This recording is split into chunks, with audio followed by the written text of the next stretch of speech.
je suis Amandine Ruas. Je suis coach, thérapeute et entrepreneur. Je vous accompagne pour vivre une vie plus alignée, dans laquelle vous osez être qui vous êtes vraiment et dans laquelle vous avancez en confiance vers vos rêves.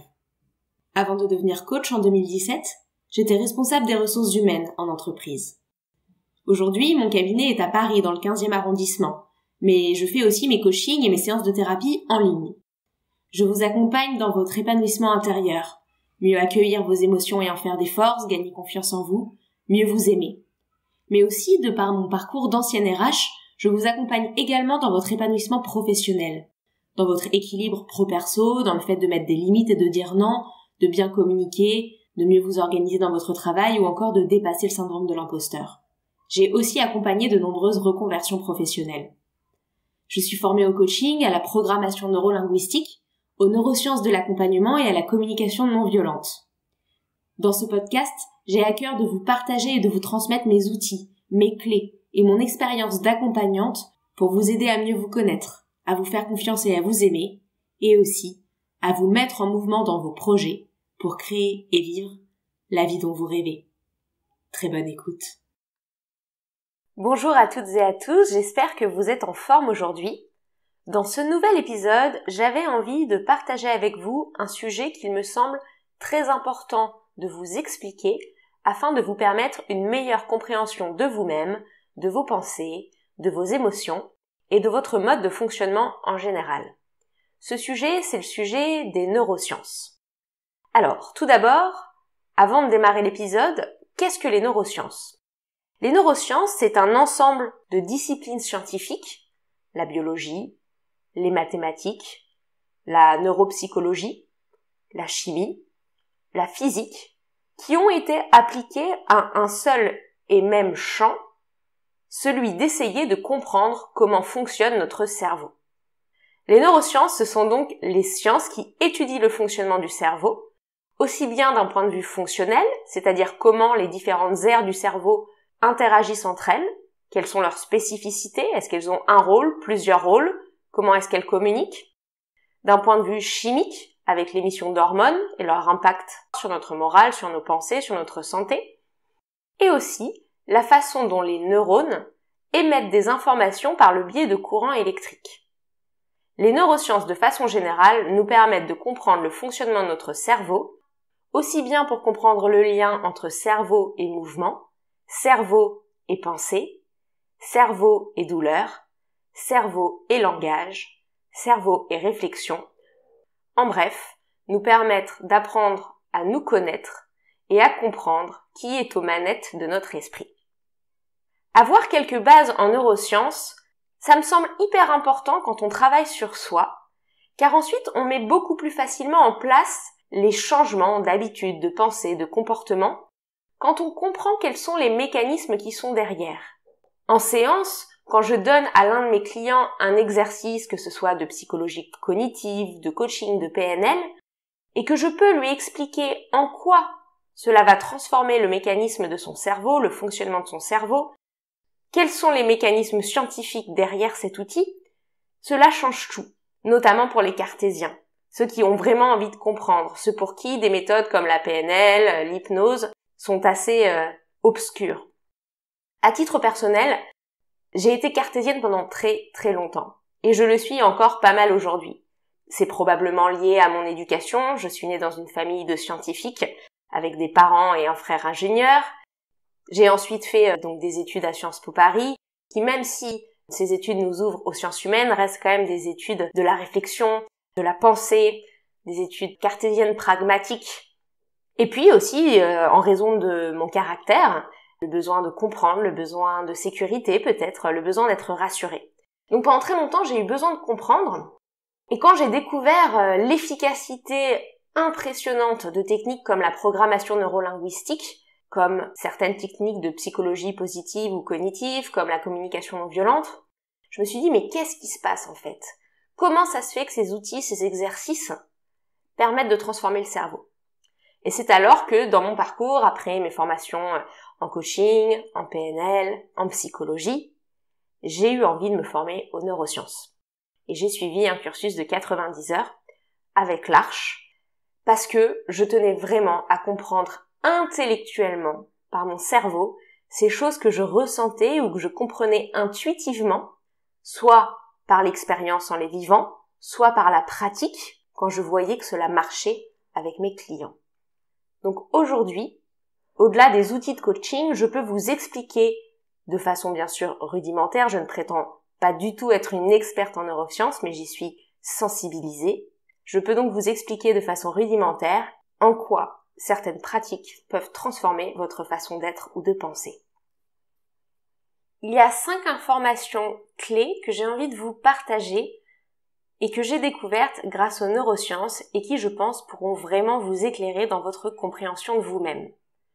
Parmi ces 5 informations, je vais vous en présenter 3 dans ce premier épisode et 2 dans un épisode suivant. En effet, j'ai envie de rentrer en détail dans ces informations pour que ce soit riche pour vous et je ne tiens pas à ce que cet épisode soit trop long.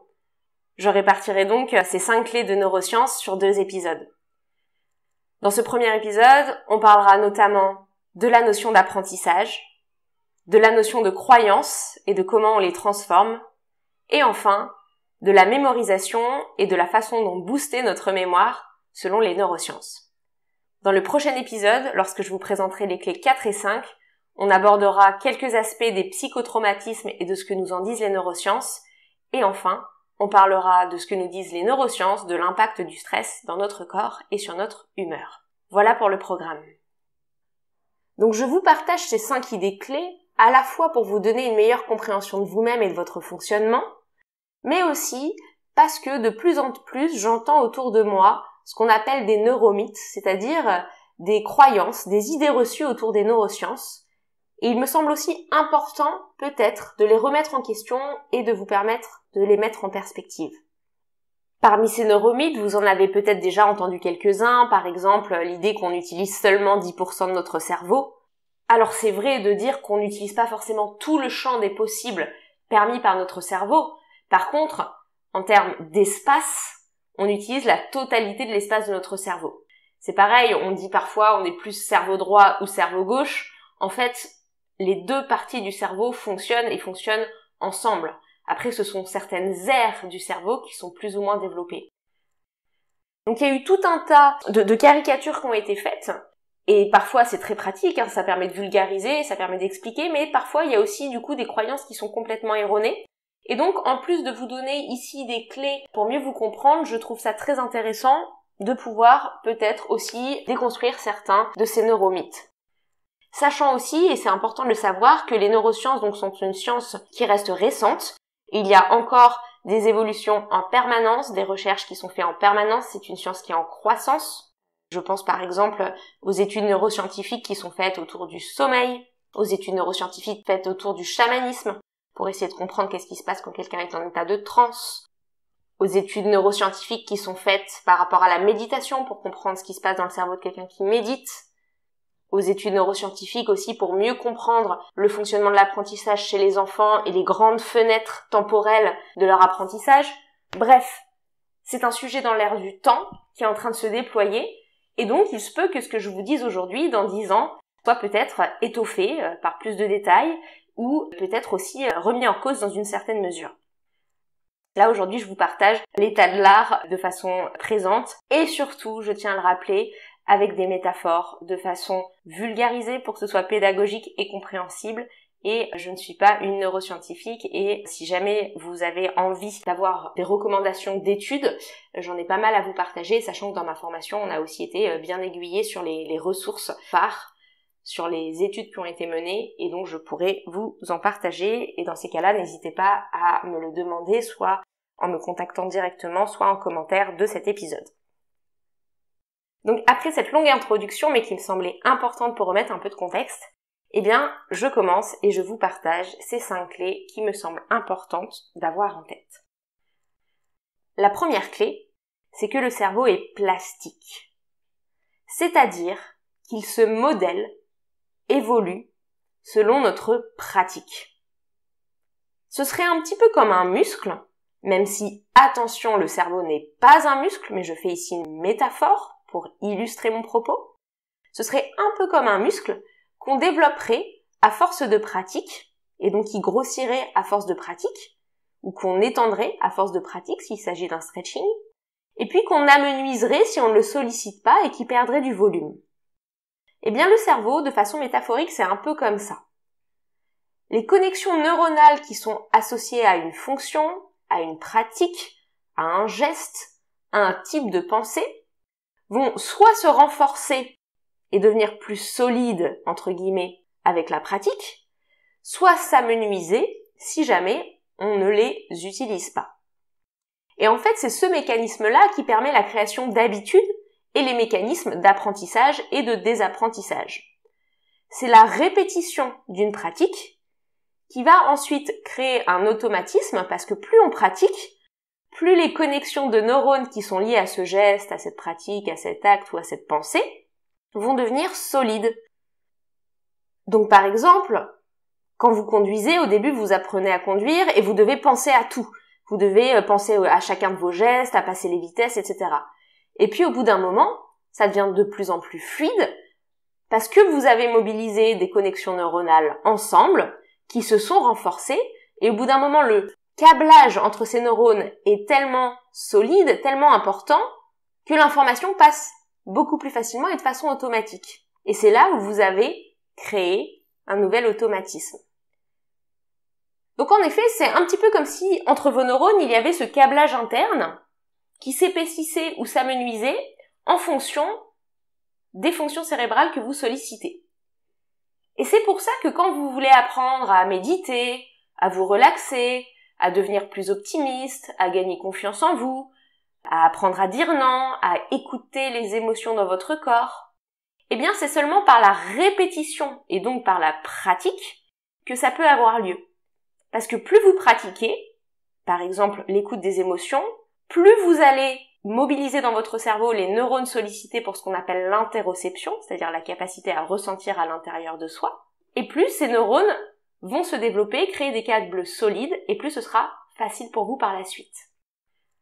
Et c'est d'ailleurs pour ça qu'en coaching, je vous dis qu'il ne s'agit pas de comprendre, mais qu'il faut faire pour intégrer les choses et vivre pleinement sa transformation. J'en parle d'ailleurs de cette transformation dans l'épisode 33, dont je vous mettrai le lien en note du podcast, qui explique très bien qu'il ne s'agit pas de comprendre le développement personnel, mais de le vivre. Eh bien, c'est pour cette raison-là. Et c'est aussi pour cela d'ailleurs que quand vous me dites en séance « j'ai essayé 2 fois et ça n'a pas marché », je vous dis « bien, c'est normal, mais ça va marcher ». Cela demande de la répétition.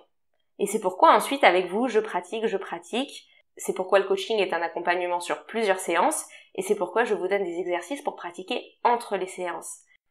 C'est parce que c'est une pratique répétée qui va créer cette plasticité, ce modelage de votre cerveau, et donc de votre pensée. Voilà pour la première clé. Votre cerveau est plastique. La deuxième clé, sur laquelle les neurosciences nous éclairent, et que je voudrais vous partager, concerne les schémas de pensée. Les schémas de pensée, ce sont toutes ces pensées répétitives et inconscientes parce qu'elles sont devenues des automatismes à un âge où on était très réceptif à l'apprentissage.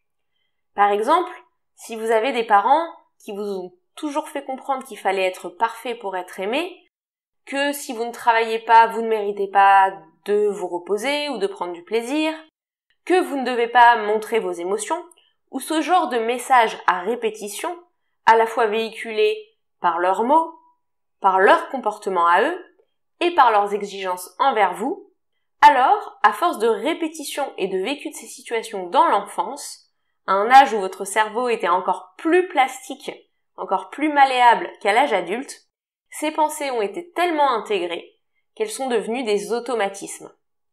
Et en fait, c'est alors dans votre cerveau, de processus conscients, c'est-à-dire de processus réfléchis, ils deviennent des processus inconscients.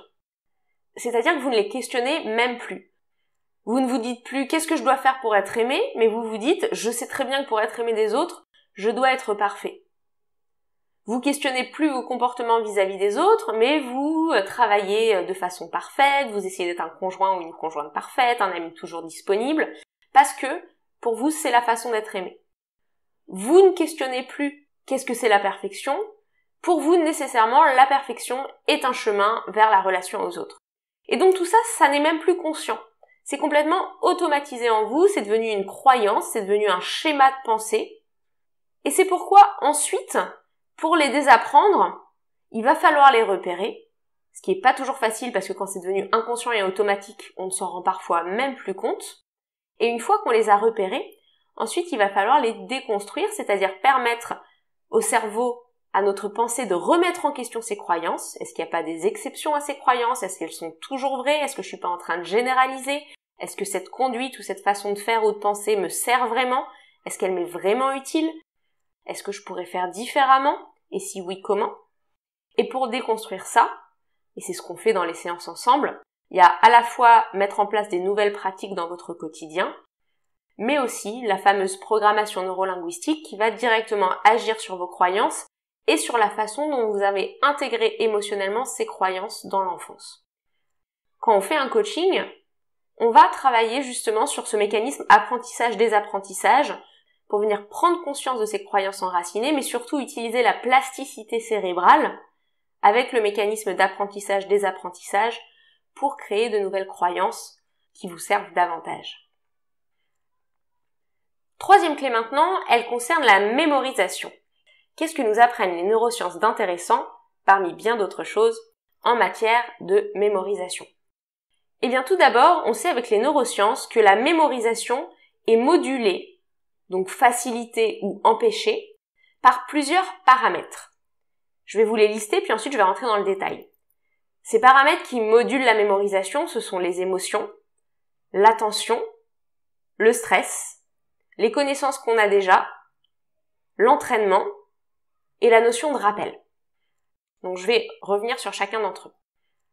Tout d'abord, les émotions modulent la mémoire parce que plus on a une émotion en lien avec ce qu'on vit, plus on va retenir l'événement. Donc c'est pour ça qu'à l'école, on retenait mieux souvent ce qui se passait soit avec les profs qu'on adorait, soit avec les profs qu'on détestait. Mais les profs qui nous ont laissés indifférents, très souvent, on se souvenait pas trop de leur matière. C'est aussi pourquoi dans l'enfance, on se souvient très bien des bons souvenirs, des souvenirs excellents, des souvenirs de joie, et très bien des mauvais souvenirs, des moments où on a été très triste, très en colère, des moments un peu douloureux. Mais les souvenirs neutres, eux, sont beaucoup plus fades. Attention, petite parenthèse à ce stade, mais j'y reviendrai dans la clé numéro 4, les souvenirs liés à une expérience traumatisante, par contre, parfois, eux, peuvent être mis de côté par la mémoire, mais j'y reviendrai. En tout cas, dès qu'il y a une émotion forte, tristesse, colère, joie, enthousiasme, peur, eh bien, le souvenir est gravé dans la mémoire. Et c'est aussi pour ça que très souvent, vous vous souvenez beaucoup mieux et vous pouvez beaucoup mieux parler des choses que vous adorez, des choses qui vous passionnent. Alors que les choses qui vous laissent neutre, vous n'avez pas grand-chose à dire dessus. Donc, premier élément qui module la mémoire, les émotions. Le deuxième élément, c'est l'attention. L'attention, c'est à la fois le fait de se concentrer sur ce que l'on fait, c'est-à-dire de mettre toutes ses ressources au service d'une action précise, mais c'est aussi modulé par l'intention, c'est-à-dire l'envie de faire, l'envie d'y prêter attention, et l'engagement qu'on met dans ce processus. En fait, concrètement, plus vous êtes attentif, concentré, engagé dans ce que vous êtes en train de faire, plus vous allez mémoriser. À l'inverse, si vous pensez à autre chose, que vous faites autre chose en même temps, eh bien là, vous n'allez pas retenir. Et c'est pour ça que si vous regardez un film en scrollant en parallèle sur les réseaux sociaux, vous allez probablement pas se souvenir de ce qui s'est passé. Si vous avez un ami qui vous raconte quelque chose, et puis en même temps vous êtes en train de penser à vos préoccupations, vous vous souviendrez pas. Parce qu'il n'y a pas l'attention, la concentration, l'intention, l'engagement dans ce qui est en train de se jouer. Donc deuxième paramètre, l'attention. Le troisième paramètre qui impacte la mémorisation, c'est le stress intense et répété. Mémoriser en période de stress est beaucoup plus difficile qu'en période de sérénité. Pourquoi? Parce qu'en fait, l'hormone du stress de long terme, le cortisol, vient attaquer les cellules de l'hippocampe liées à la mémorisation. Et justement, ça empêche cette plasticité cérébrale. Le stress va être un frein à la plasticité cérébrale et au phénomène d'apprentissage. Donc, plus vous êtes stressé, moins les choses s'imprègnent et c'est pour ça que parfois, si vous êtes sous stress au boulot, vous avez l'impression de plus savoir où vous en êtes, vous trouvez plus les infos, parce que le stress vient moduler votre mémoire. 3e élément. Le 4e élément, c'est le socle de connaissances de base que vous avez déjà. Qu'est-ce que vous savez déjà du sujet? Parce qu'en fait, ce que vous allez mémoriser va dépendre de ce que vous savez déjà. Comme si la nouvelle expérience vécue ou la nouvelle connaissance acquise était un Lego supplémentaire et qu'il fallait avoir les Lego du dessous pour venir imbriquer ce nouveau Lego. Donc par exemple, si là je vous parle de neurosciences en vous parlant tout de suite du nom de toutes les hormones, de tous les mécanismes sous-jacents, sans vulgariser et sans justement utiliser ces métaphores comme la métaphore du muscle ou la métaphore du Lego, ça va être très compliqué pour vous de venir fixer la nouvelle connaissance. Alors que là, j'utilise des connaissances que vous avez déjà, ce que c'est qu'un muscle, ce que c'est qu'un Lego, pour venir y imbriquer une nouvelle connaissance. Donc votre mémoire va être modulée par la connaissance de base que vous avez déjà de la situation. Et plus que ça, parfois aussi, votre connaissance de base va venir flouter, transformer, impacter la façon dont vous allez mémoriser l'information. C'est ce qu'on appelle le biais cognitif. Par exemple, si dans tout ce que je vous dis, vous êtes persuadé, mais alors vraiment persuadé, que le stress, c'est quelque chose qui est pas grave, qui au contraire qui motive, qui a aucun impact sur le corps, vous n'allez pas du tout imprégner le Lego que je viens de mentionner sur le stress intense qui impacte la mémorisation. Donc les croyances que vous avez déjà, les connaissances que vous avez déjà, ce socle de base, a un impact sur votre mémorisation. Ensuite, autre élément qui impacte la mémoire, eh bien c'est l'entraînement, c'est la pratique. Et ça, pour le comprendre, il suffit de revenir à la première clé qui est sur la plasticité. Plus on pratique, plus on répète, plus on renforce nos câbles neuronaux liés à cette fonction ou à ce mécanisme, et plus du coup on va mémoriser. Et enfin, pour terminer, pour mémoriser, le rappel est essentiel. C'est-à-dire que pour se souvenir, il faut se rappeler, comme remettre une nouvelle couche. Et c'est pour ça que quand on est étudiant, on vous dit « Ah, attendez pas la veille pour réviser votre examen ». C'est le fait de faire plusieurs fois, de relire d'abord une fois après le cours, et puis une deuxième fois une semaine après, et puis la veille de l'examen qui va vous permettre vraiment de mémoriser. Donc le fait de se rappeler est essentiel pour fixer la mémoire. Et attention, à ce stade, j'ai envie d'amener une petite précision, c'est que la mémoire est ce qu'on appelle labile. C'est-à-dire que lorsqu'on se rappelle, par exemple un souvenir, on le transforme toujours un peu. C'est comme si au moment où on se rappelle, le souvenir devient modifiable. C'est comme s'il devenait malléable au moment du rappel. Et c'est d'ailleurs pourquoi en hypnose ou en PNL, ça fonctionne très bien. Parce qu'on travaille sur la mémoire émotionnelle au moment justement du rappel, c'est-à-dire au moment où elle devient malléable, au moment où elle devient labile. Et donc à ce moment-là, on peut l'adoucir. Parce qu'on travaille au moment du rappel sur par exemple une mémoire émotionnelle douloureuse, on va pouvoir la rendre moins douloureuse. Attention, on ne fait pas disparaître le souvenir, pas du tout, mais on module l'émotion qui est attachée.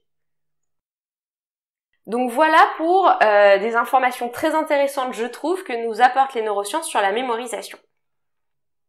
J'ai encore 2 clés supplémentaires à vous partager, mais je vous propose de vous les partager dans le prochain épisode du podcast, parce que cet épisode est déjà sacrément long, avec, je trouve, beaucoup d'informations à digérer, et donc je vous laisse le temps nécessaire pour intégrer tout ça, et je vous invite à me retrouver dans le prochain épisode, dans lequel je vous partagerai 2 clés précieuses supplémentaires que les neurosciences nous délivrent pour pouvoir les appliquer dans votre vie quotidienne. J'espère que cet épisode vous a plu. Si vous pensez qu'il peut intéresser certains de vos proches, n'hésitez pas à le partager. Et si vous voulez booster sa visibilité, n'hésitez pas à lui mettre 5 étoiles sur la plateforme de votre choix. Je reste disponible pour toute question que vous pourriez avoir et vous pouvez suivre ma page Instagram Amandine Ruas-coaching ou ma page LinkedIn pour suivre mes actualités et mes conseils de développement personnel et professionnel. Pour prendre votre rendez-vous découverte gratuit, vous avez directement accès à mon agenda via mon site pour choisir le créneau qui vous convient le mieux, en ligne ou en présentiel. Je vous dis à très bientôt.